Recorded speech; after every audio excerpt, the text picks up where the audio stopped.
16 నామాలతో కూడిన 32 అక్షరాల మహామంత్రం ఇది. ఈ మంత్రం యొక్క పవర్ అంతా ఇంత కాదు, AK-47 కన్నా ఎక్కువ పని చేస్తుంది. కాకపోతే దీన్ని పట్టుకోక కాదు, ఈ నామాన్ని పట్టుకుంటే ఏమైతుంది అంటే భగవంతుడు మనం పట్టుకుంటాడు, దయ్యం పట్టుకున్నట్టు పట్టుకుంటాడు. దయ్యం పట్టుకుంటే ఇడిచిపెట్టదు, అంత ఆశామాసి కాదు.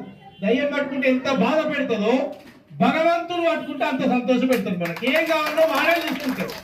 భగవంతుడు మన చెరకు, మన గుండె గుడిలోకి రావాలంటే మనం చేయాల్సింది నాలుక మీద నామం నానాలి. నిరంతరం చేసుకోవచ్చు ఈ నామం. హరే రామ రామ రామ హరే హరే కృష్ణ కృష్ణ కృష్ణ హరే. దీనికి ఖర్చు పెట్టేది ఉందా? దీనికి ఆయాసపడేది ఉందా? బాధపడేది ఉందా? మన పనులన్నీ డిస్టర్బ్ చేసుకోవాలన్నా ఏం అవసరం లేదు. సర్వదా సర్వవృత్తులతో నామాన్ని జపించండి మా విశ్వనాథ గురుదేవుడు చెప్పి. నామం ఎప్పటికీ నాలుక మీద అంటుంటే మనకు కావలసిన పనులు సునాయాసంగా జరిగిపోతాయి.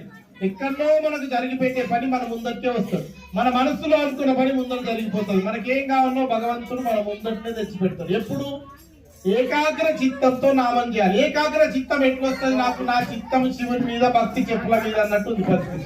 ఏకాగ్రం ఎక్కడి నుంచి వస్తుందంటే ఏకాగ్రం అవసరం లేదు.